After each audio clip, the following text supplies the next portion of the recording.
Friska Clarissa. Mensesnek Prasetyo Hadi mengungkap pesan Megawati saat bertemu Sufmi Dasko pekan lalu. Mega meminta pihaknya menjaga Presiden Prabowo. Sementara PDI Perjuangan melihat pertemuan Mega dan Dasko sebagai tindak lanjut dari pertemuan Mega Prabowo awal Juni lalu. Menteri Sekretaris Negara sekaligus juru bicara Presiden Prasetyo Hadi mengungkap isi pertemuan antara Presiden kelima RI yang juga Ketua Umum PDIP Megawati Soekarno Putri dengan Ketua Harian Partai Gerindra Sufmi Dasko Ahmad beberapa waktu lalu. Prasetyo bilang Megawati berpesan agar pihaknya menjaga Presiden Prabowo Subianto dalam menjalankan pemerintahan. Mega juga meminta semua pihak menjaga kekompakan dan saling mendukung satu sama lain. Apa itu ya, Mas? Kemarin kan sudah saya sampaikan, pesannya adalah jaga Pak Prabowo, jaga beliau pemerintahan ini supaya berjalan dengan baik, ya, saling mendukung satu sama lain, jaga kekompakan, jaga persatuan. Beliau sebagai presiden memberikan masukan seperti itu. Sementara politisi PDIP Arya Bima menilai pertemuan Megawati dengan Ketua Harian Gerindra Sufmi Dasko Ahmad merupakan tindak lanjut dari pertemuan dengan Presiden Prabowo Subianto. Jadi Mas Dasko sama Mas Pras kemarin ketemu dengan Ibu Mega merupakan follow up dari pertemuan Pak Prabowo dengan Ibu, pasti akan memberikan warna kesejukan iklim politik dan iklim demokrasi saat ini. Mengingat kita menghadapi ancaman ekonomi global dan nasional yang tidak mudah. Ya, ini kita rukun saja, bareng-bareng para tokoh seluruh republik ini bareng saja, belum tentu masalahnya selesai. Ya kan? Jadi saya melihat pertemuan itu sangat positif, akan memberikan iklim investasi, ada jaminan suasana kesejukan republik bangsa ini ke depan itu tidak congkrah. Pekan lalu, Ketua Harian Gerindra Sufmi Dasko Ahmad bertemu dengan Presiden kelima RI yang juga Ketua Umum PDIP Megawati Soekarno Putri. Pertemuan berlangsung di kediaman Megawati di Jalan Teuku Umar, Menteng, Jakarta Pusat. Pertemuan ini berlangsung tidak berselang lama dari pertemuan Prabowo dan Megawati di acara peringatan Hari Kelahiran Pancasila 2 Juni lalu. Tim Liputan Kompas TV. Kita ulas makna pesan Megawati saat bertemu Ketua Harian Gerindra Sufmi Dasko Ahmad bersama juru bicara PDIP Ansi Lema, politisi Golkar Nurdin Halid, dan pengamat politik Ray Rangkuti. Selamat malam Bapak-Bapak yang wajahnya cerah sekali ya membahas tema ini tampaknya. Waalaikumsalam warahmatullahi wabarakatuh. Saya ke Bung Ray dulu. Ini pesan jaga Pak Prabowo maknanya apa ya Bung Ray? Apalagi jaga. Itu kan ada kesan perhatian lebih dari Bu Mega. Pesan sebalik itu kan harus berangkat dari apa sih yang isi pertemuan mereka sebelumnya gitu. Nah ini yang menjadi rahasia sehingga Ibu sampai kepada pesan sebaiknya menjaga Pak Prabowo, sebaiknya kompak dan sebagainya gitu. Nah, saya tidak tahu apa itu sehingga Ibu sampai pada ucapan itu gitu loh. Kan kalau kita misalnya mencoba mengurutnya ke belakang, mungkin ada informasi tentang ini, tentang itu yang sampai kepada Ibu Mega melalui dua utusan Pak Prabowo ini gitu, sehingga respon Ibu Mega mengatakan ya kompaklah dan kira-kira gitu, jagalah persatuan, ya jagalah Pak Prabowo gitu, hanya siapa gitu. Respon Ibu Mega yang mengatakan janganlah Prabowo kompaklah itu, apakah itu menandakan ada sesuatu yang terjadi di lingkaran koalisinya Pak Prabowo gitu. Itu petandanya sehingga responnya Ibu jaga, Pak Prabowo-nya dijaga. Dan kalau kalimat Pak Prabowo-nya dijaga, memang ada apa dengan Pak Prabowo sehingga keluar kalimat dari Ibu Mega itu Pak Prabowo-nya dijaga. Nah ini yang kita belum tahu. Berarti Bung Ray bisa ada variabel apa dan siapa kalau bicara soal jaga? Ya itu yang kita belum tahu ini sebetulnya apa yang pernah terjadi kalau benar itu ya asumsinya sehingga respon Ibu Mega ke itu dua utusan Pak Prabowo ini jaga Pak Prabowo-nya gitu. Apakah sedang terjadi sesuatu yang mungkin dirasakan konfliktual di lingkaran istana negara sekarang ini. Itu ini ya pertanyaannya. Sehingga jawab respon Ibu, ya itu tadi. Ya kan misalnya kan kalau kita datang ke orang lain, salam ya dari si Anu, kan jawaban kita ya salam balik ya gitu ya. Iya, baik-baik ya, sehat-sehat ya Tapi gitu kan ya. kalau penyampaiannya gini, ya tentu jawabannya seperti mungkin yang disampaikan oleh Ibu Mega. Oke. Jaga loh ya, Pak Prabowo ini harus dijaga kan. Nah, kalau Bung Ansi, bagaimana menyampaikan? Kalau kita katakan ya kisi-kisi dari pesan yang sebenarnya ingin disampaikan jaga Pak Prabowo ini disampaikan PDI Perjuangan yang ada di luar lingkaran pemerintahan, Bung Ansi. Kalau isi detailnya pasti nggak akan dikasih tahu. Nanti Bung Ansi bisa dicubit sama DPP kalau bocorin. Tapi intinya apa yang bisa kita baca? Ya, Friska, ini dalam perspektif komunikasi politik ini semua unsur terpenuhi. Pemberi pesan adalah Ibu Mega. Pesannya jelas, jaga Presiden Prabowo, medianya itu adalah Mensesnek, dan kemudian penerima pesan atau receivernya ini adalah Presiden Prabowo. Ya. Pesannya itu adalah disebutkan jaga Presiden Prabowo. Kami ingin menegaskan bahwa walaupun PDI Perjuangan hari ini berada di luar pemerintahan, tetapi kami punya kepentingan bahwa pemerintahan Presiden Prabowo ini dan seluruh jajaran kabinetnya itu bisa bekerja secara baik untuk mewujudkan ekspektasi, visi, misi, dan juga program kerja dari pemerintahan Presiden Prabowo.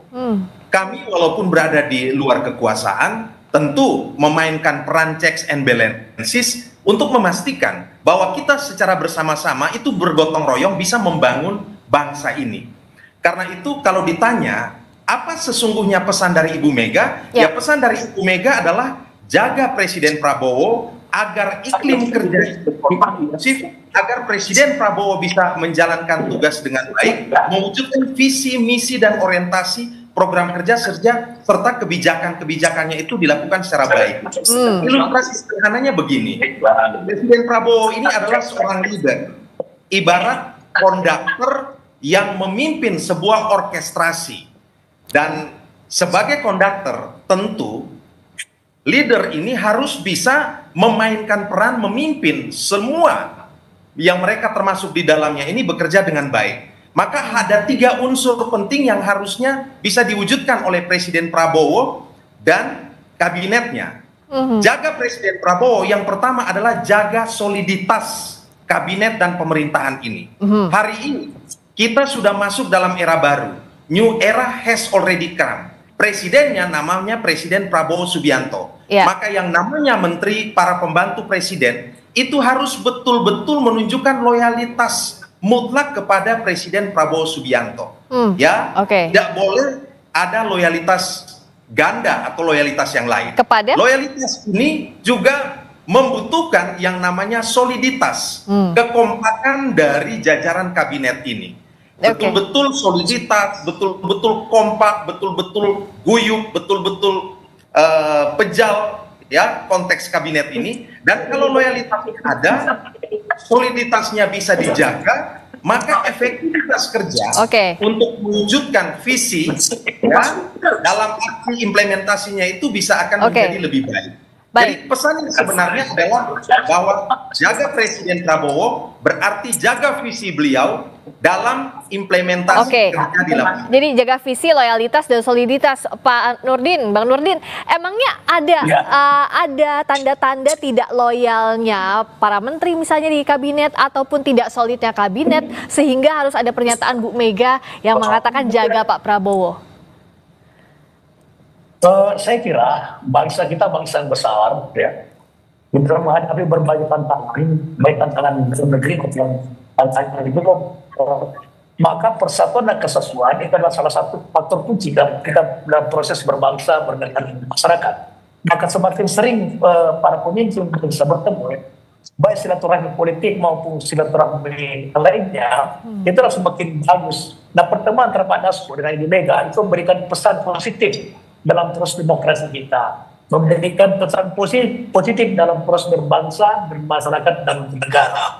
Apapun isi pertemuan itu pesan positif bagi kita melihat daripada pemimpin bangsa seringkali melakukan pertemuan baik secara pribadi maupun secara politis. Nah, apalagi kalau dikatakan bahwa pertemuan antara Pak Das dan Ibu Mega sebagai tindak lanjut pertemuan Pak Prabowo dengan Ibu Mega. Ibu Mega adalah seorang negarawan yang tentu memberikan pesan khusus tadi. Kita jangan memberikan makna dalam pengertian negatif, dalam positif. Menjaga Pak Prabowo dalam konteks untuk beliau dijaga dalam proses kepemimpinannya agar bisa menjalankan programnya, misi-misinya, khususnya kita. Sehingga menurut saya pesan Ibu Mega yang seharusnya saya pada adalah pesan yang sangat positif dalam proses kita berdemokrasi, dalam proses kita menjalankan seluruh proses ketatanegaraan. Maka itu menurut saya juga salah satu pencerahan demokrasi. Apalagi Pak Prabowo sering memberikan pesan bahwa kita boleh berbeda tapi jangan menciptakan perpecahan. Boleh kita berbeda tapi jangan menciptakan kekerabatan. Boleh kita berpecah tapi persatuan yang kita harus dan segala kepentingan, baik kepentingan Tuhan, kepentingan berumat, kepentingan negara bangsa di atas dan segala. Itu sering dipesankan oleh Prabowo. Maka makna positif dari pesan Ibu Mega adalah kita menjawab Pak Prabowo dalam konteks untuk agar beliau bisa secara fleksibel ya sesuai dengan ketatanegaraan menjalankan visi-misinya, cita-citanya dengan baik, sehingga bangsa kita tantangan semakin berat tapi kita bisa mengatasi berbagai tantangan itu karena persatuan dan kesatuan. Kalau nampaknya Bung Rey senyumnya manis sekali.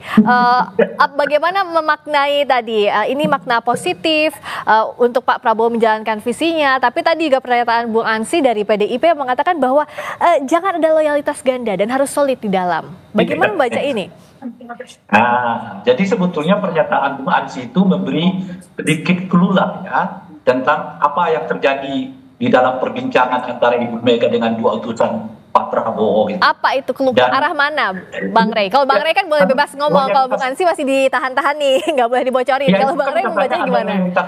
Nah pertanyaannya, emang sekarang ini di antara internal Kim itu, apakah sepenuhnya tidak loyal kepada Pak Prabowo atau masih ada yang loyal ke masa lalu misalnya dan sebagainya? Itu kan pertanyaannya. Nah yang kedua, mungkin ya, karena akhir-akhir ini kita mendengar kemungkinan akan ada reshuffle. Apakah dalam reshuffle ini ada mungkin ya pihak yang merasa dirugikan, merasa dipinggirkan, sehingga katakanlah melakukan semacam manuver-manuver politik gitu ya. Nah isu yang lain itu adalah terkait dengan permintaan purnawirawan TNI untuk memakzulkan wakil presiden dalam ini lagi berat. Nah yang menarik dari peristiwa ini kan hingga hari ini misalnya kita belum pernah mendengar pernyataan resmi atau personal dari orang-orang Gerindra yang menolak rencana ini gitu. Dua partai sudah kita dengar menolaknya, misalnya Golkar dengan tegas menyatakan menolak, kan Nasdem menyatakan menolak, tapi Gerindra yang berpasangan dengan Gibran belum memiliki sikap yang terbuka apakah mereka menolak rencana pemakzulan itu atau tidak. Nah, jadi kalau kita lihat ruang lingkup yang seperti ini, nah itu yang kita sebut mungkin ada sedikit gejolak di internal koalisi Kim gitu, yang disampaikan kepada Ibu Mega, lalu Ibu Mega merespon mungkin cerita itu dengan mengatakan jaga Pak Prabowo. Jaga Pak Prabowo itu justru kan tidak disampaikan Ibu Mega ke internal PDI gitu. Justru disampaikan kepada utusan utusan dari Pak Prabowo, kan aneh.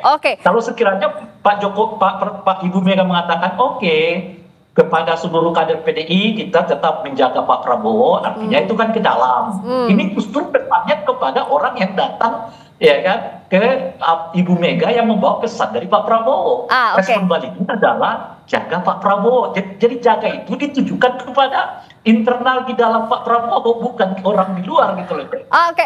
Apa iya Bung Ansy begitu? Cukup luas juga konteks yang dijelaskan oleh Bung Rey. Apakah memang seluas itu juga pesannya Bu Mega untuk Pak Prabowo?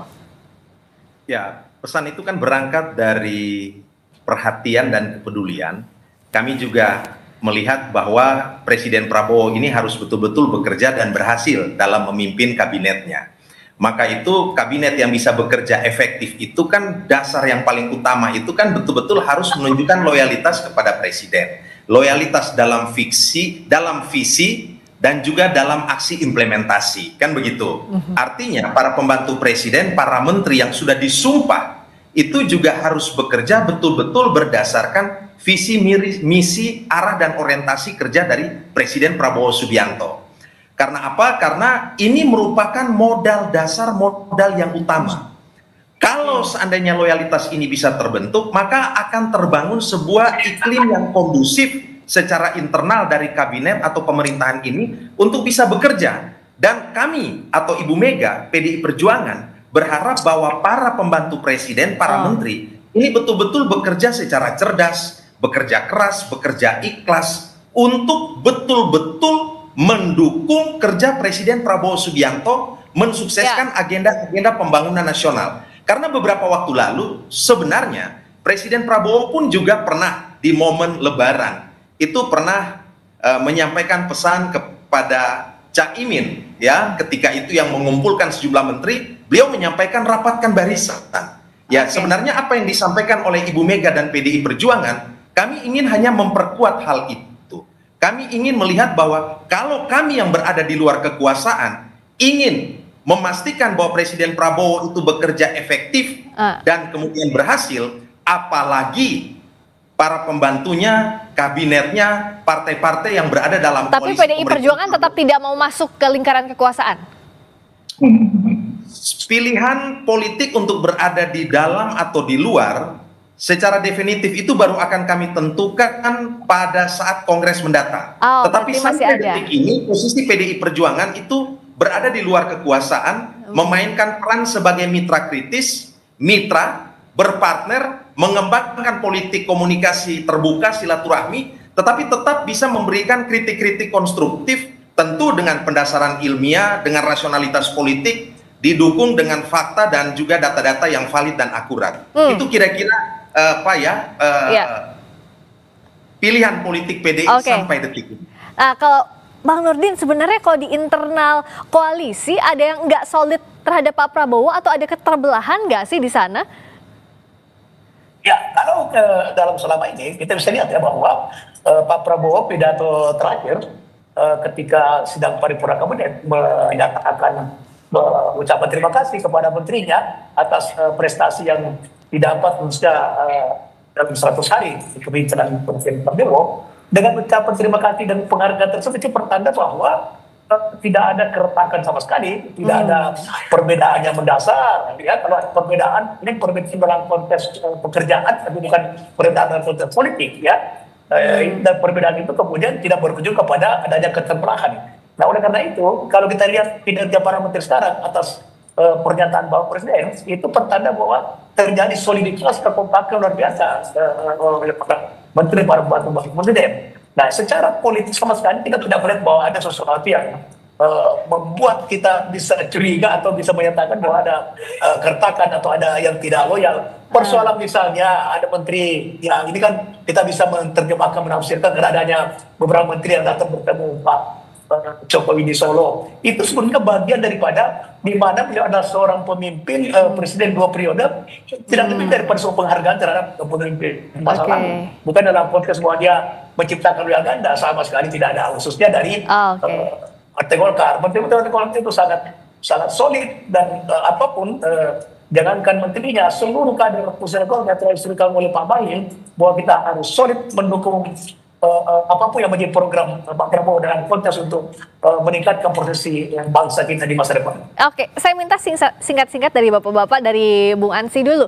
Jadi PDI Perjuangan akan terus menjaga Pak Prabowo, bisa jadi ada kemungkinan di dalam koalisi juga ya, tergantung nanti arah politik pasca Kongres gitu. Bung Ansi, tolong di-unmute dulu. Tampaknya masih termute. Ya, silakan. Posisi politik PDI Perjuangan itu baru ditentukan di Kongres mendatang. Tetapi hari ini kami masih berada di luar kekuasaan. Yang kedua yang ingin saya tegaskan bahwa apa yang ditunjukkan dalam komunikasi politik beberapa kali antara Presiden Prabowo Subianto dan juga Ibu Megawati Soekarno Putri itu sebagai suatu bentuk teladan kesejukan dalam politik. Kedua tokoh ini sebenarnya merupakan sosok solidarity maker di tingkat elit yang mendorong agar walaupun ada perbedaan itu bisa terus dikomunikasikan secara baik agar tidak terjadi fragmentasi atau pembelahan sosial di tengah masyarakat. Jadi kami walaupun berada di luar, berkepentingan betul untuk bisa menciptakan iklim kondusif bagi pemerintahan Presiden Prabowo. Karena bagi kami, suksesnya pemerintahan Presiden Prabowo, ujungnya itu manfaatnya juga akan dirasakan oleh rakyat. Dan PDI Perjuangan konsen betul bahwa kesejahteraan rakyat dan juga kemakmuran, keadilan rakyat, ya, salus populi suprema lex itu adalah hukum tertinggi dalam politik. Itu yang paling utama. Oke, kalau dari Bang Nurdin, apakah bisa dipastikan pesan itu bukan gangguan dari internal? Tapi internal juga akan yakin bahwa tetap menjaga Pak Prabowo. Singkat saja. Saya kira tidak seperti itu ya. Dan menurut saya posisi politik sahabat kita dari partai PDI Perjuangan itu sangat bagus sekarang, sekalipun di luar kekuasaan. Tapi siapapun di kader-kader PDIP di dalam legislatif itu tetap dia kritis tapi konstruktif. Sama sekali saya merasakan ya sebagai salah satu pimpinan Komisi 6 nanti, teman-teman PDI Perjuangan itu sangat konsen mendukung program pemerintah, tapi tidak berarti bahwa kemudian kritis konstruktifnya hilang, sama sekali tidak. Saya merasakan teman-teman PDIP itu sangat kritis, tetapi kemudian juga itu sangat konstruktif dan itu dibutuhkan oleh pemerintah. Oleh karena itu, menurut saya posisi politik partai PDI Perjuangan itu sangat baik sekarang ini, seperti Nasdem juga tidak ada kekuasaan tetap mendukung pemerintah. Dan saya kira itu bagus ya. Jadi di luar kekuasaan tidak berarti bahwa oposisi, karena negara kita dengan sistem negara kita itu tidak mengenal namanya oposisi. Menurut saya Bung Ansi itu posisi PDI Perjuangan sekarang sangat baik ya, khususnya di legislatif yang kami bersama teman-teman PDI Perjuangan itu sangat bersatu kompak mendukung pemerintah, tapi tidak menghilangkan daripada kritik-kritik yang konstruktif dari sama-sama kita maupun partai-partai termasuk partai golongan tadi. Jadi sekalipun kita dalam koalisi, tetapi kemudian kita hal-hal yang tidak berorientasi kepada kepentingan rakyat tidak mengkritisi dari program-program tersebut. Oke. Kalau Bung Rey, bagaimana arah dinamika konstelasi politik yang bisa terjadi pasca ini? Dugaan saya mungkin akan ada haluan yang berubah dari Pak Prabowo. Oleh karena itu beliau membutuhkan semacam komunikasi dengan Ibu Mega kalau itulah, kalau ini, kalau itu dan sebagainya. Nah itu sebetulnya bisa kita lihat dari 5 penanda. Ya. Penanda pertama tadi disebutkan oleh Bung Ansi, Pak Prabowo mengatakan Caimin rapatkan barisan. Setelah itu Pak Prabowo berkunjung ke Ibu Mega. Sampai sekarang terus berkomunikasi. Yang ketiga, sampai saat ini sudah 2 kali lebaran, Pak Prabowo rasanya belum pernah bertemu kembali secara fisik dengan Pak Jokowi. Yang sebelumnya cukup intensif kan, pertemuan fisiknya gitu ya. Nah, yang keempat, itu pernyataan Ibu Mega ini yang menyebut bahwa jaga Pak Jokowi gitu ya. Yang kelima, jaga Pak Prabowo. Jaga Prabowo gitu ya. Yang kelima ada penanda yang lain itu adalah ketika Pak Prabowo pidato mengatakan saya ini presiden loh, presiden.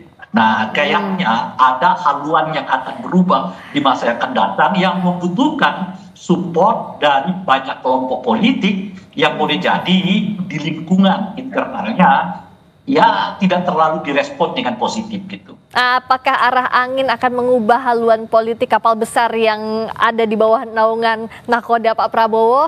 Kita amati sama-sama, kita tunggu kode-kode politik berikutnya. Terima kasih Bung Ansi Lema, juru bicara PDIP. Terima kasih Bang Nurdin Halid, politisi Golkar. Terima kasih Abang Ray Rangkuti, pengamat politik. Terima kasih, selamat malam.